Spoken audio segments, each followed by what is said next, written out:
Retroviral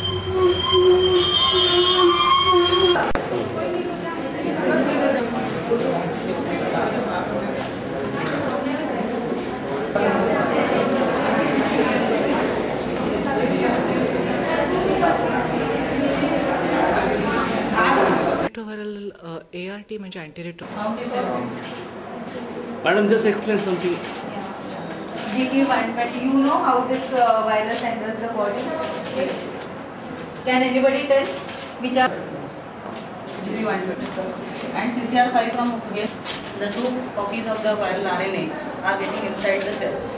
This is because of this GP120, which is getting attached. It is attached to the CD4 and CCR5, both the receptors from cells.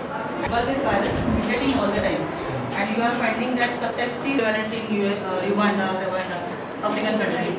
So that way the variation is just indicated due to colors.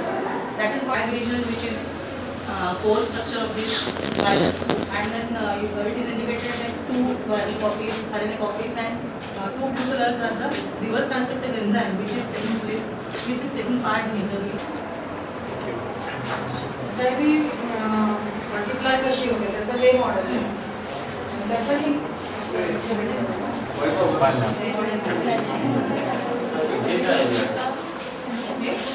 हे virus कसा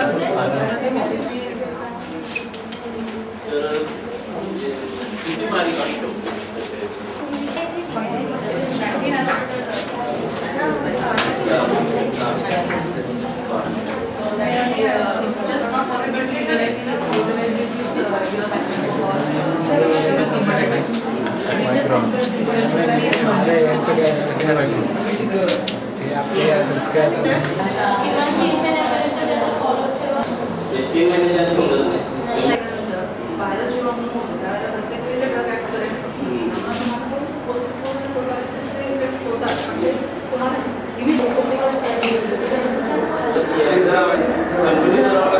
museum करण्यामागे हेतू मुख्य हा होता की and this particular is the principle why this particular revolving model is indicated.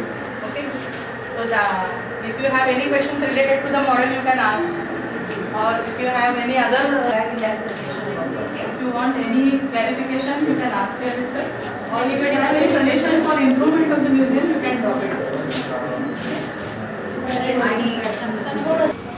सरळ ठेवू का एखादा बॅच सर सरळ ठेवू का एखादा batch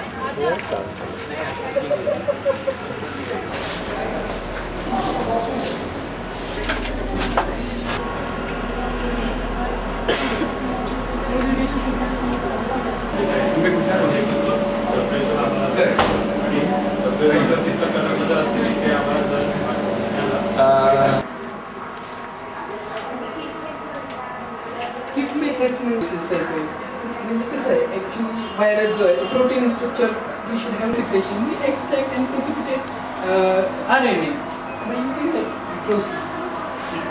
Then we shift it to the RTPC. And what is the use of this test is that depending uninfected आणि healthy लोकांमध्ये आम्ही 2005 मध्ये केली. या ट्रायल बेसिकली या फक्त ते वॅक्सिन सेफ आहे का नाही आणि ते वॅक्सिन HIV विरुद्ध इम्युन रिस्पॉन्स तयार करतं का नाही एवढं बघण्यासाठी फेज 1 ट्रायल केल्या जातात.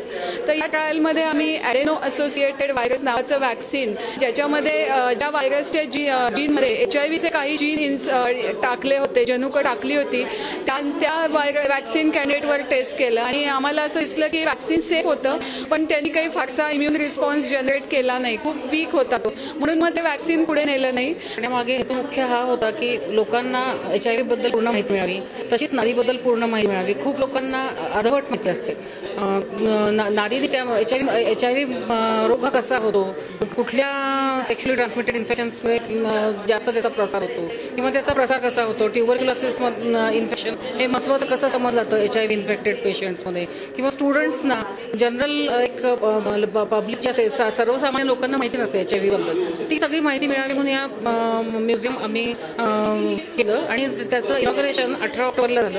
आणि त्यामध्ये बेसिकली नारीचं कॉन्ट्रीब्युशन काय आहे, आमचं जे हेड ऑफिस आहे Indian council of medical research त्याचं कॉन्ट्रीब्युशन काय आहे, किंवा जगामध्ये HIVचा प्रिव्हलन्स किती आहे, भारतामध्ये प्रिव्हलन्स किती आहे, तो रोखण्यासाठी वेगवेगळे प्रिव्हेन्शन टेक्नॉलॉजीज ज्या आहेत की मायक्रोवेसाइड्स, अँटीरेट्रोव्हायरल ड्रग्स किंवा काउन्सिलिंग करून याचं प्रमाण कसं रोखलं जातं, हे ह्या सर्वांची माहिती या म्युझियममध्ये दिलेली आहे. म्हणजे एक सामान्य माणसामध्ये एड्सबद्दलच्या विविध मिस आहेत, म्हणजे गैरसमजुती ज्या पसरलेल्या आहेत त्या, मला वाटतं त्याच्यासाठी नारीचं कॉन्ट्रिब्युशन खूप मोठं आहे इथे. कारण त्यांनी सुरुवातपासून की तुमच्या गैरसमजुतीपासून तर ते नाशाला कसं आणायचं इथपर्यंत यांनी सर्व कार्य या मॉडेल्सद्वारे, चार्ट्सद्वारे, या म्युझियमद्वारे त्यांनी सांगितलेले आहे. आणि त्याच प्रकारचे क्वेश्चनसुद्धा त्यांनी क्विजमध्ये विचारलेले आहेत, जेणेकरून त्या प्रश्नातूनच त्यांना उत्तर मिळतील.